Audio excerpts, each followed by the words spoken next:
Hey everybody, I was watching a Netflix documentary a few weeks ago, a month or more. But anyway, it was about that soccer team. There was 13 people, a coach and 12 kids that got trapped in that cave in Thailand.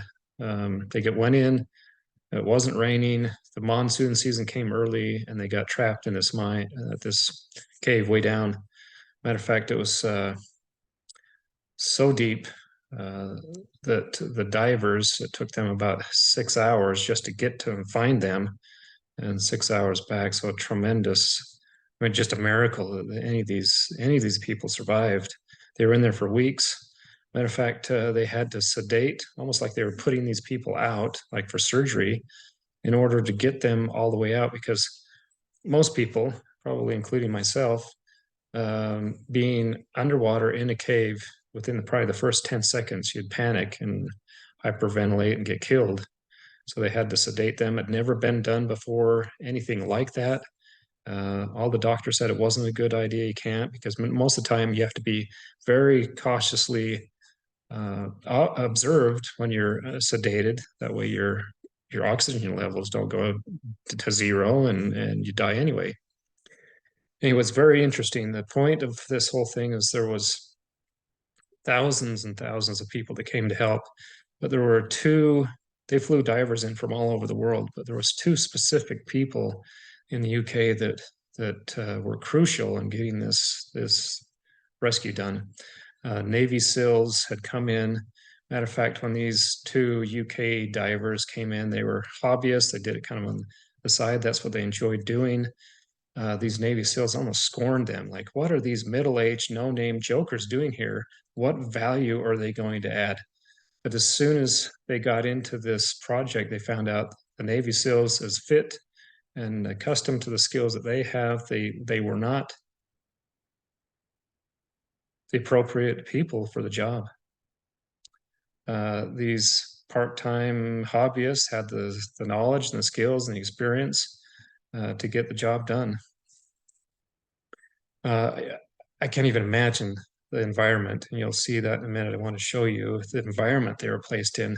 Not only was the water cold, you're in a cave, but there's a very extreme current pulling people down to the bottom of the cave, uh, like trying to fight your way upriver, and then trying to pull someone behind you that's hooked up to a regulator that's been sedated. I just I don't know how they did it. But with all that, let me just take a couple minutes. I'd like to show you uh, just the scenes from that Netflix video. I would recommend, if you have the time to watch it. I thought it was very well done. Um, and just a second while I find that. Let's see.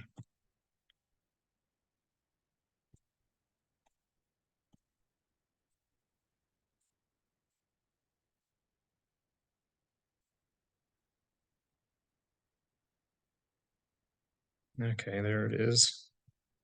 Just a second longer here. Here we go.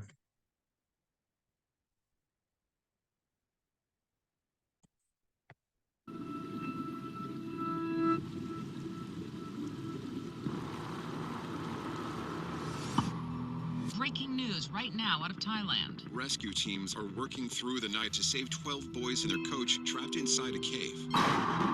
The monsoon had come early. The conditions in the cave were impossible. There was a very strong feeling that the children couldn't be still alive. We need expert cave divers out here. The Thai Navy SEALs put everything they had into it, but only this group of people who do it as a weekend hobby has those skills. I was thinking, this has actually got our name all over it. You couldn't see your hand in front of your face.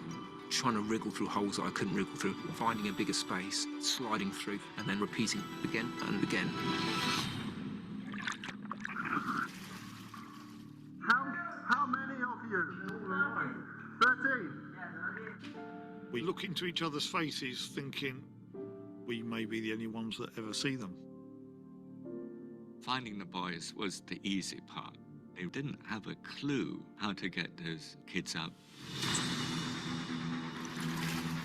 We didn't think it was possible to dive the children out. We came up with the actual logistical plan. I told him that's a horrible idea. And then Rick said, what if it's the only idea? We were brutally honest. We promised multiple fatalities. It's about controlling your emotions and your fear. Panic is death in the cave. My mind was on overdrive. Oh my God, am I going to be good enough? If they die, it's going to tear me apart. If you don't dive, everyone will die. I told the guys, this is a one-way trip. Once you start, you cannot stop.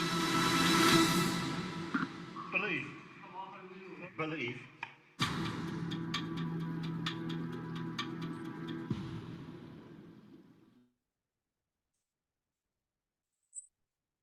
But what an amazing story.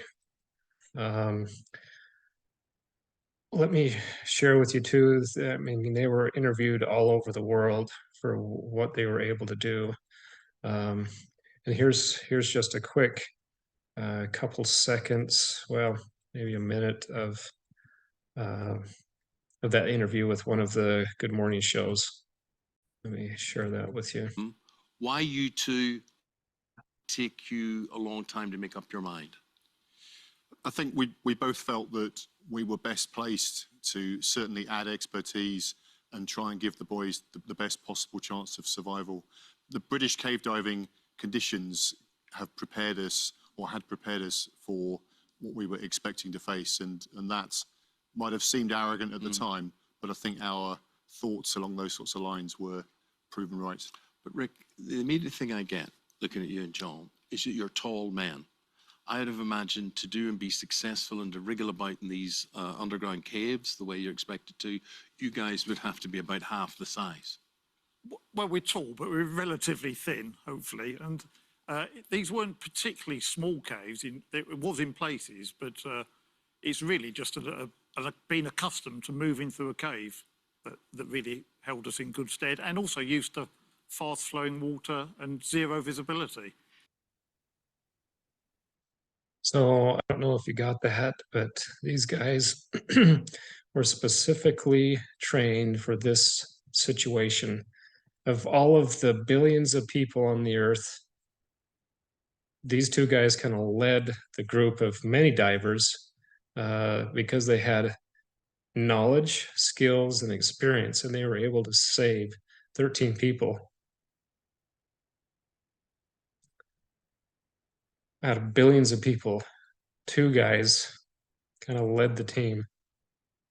How many people can you save in this world with the skills, knowledge, and experience God has given you?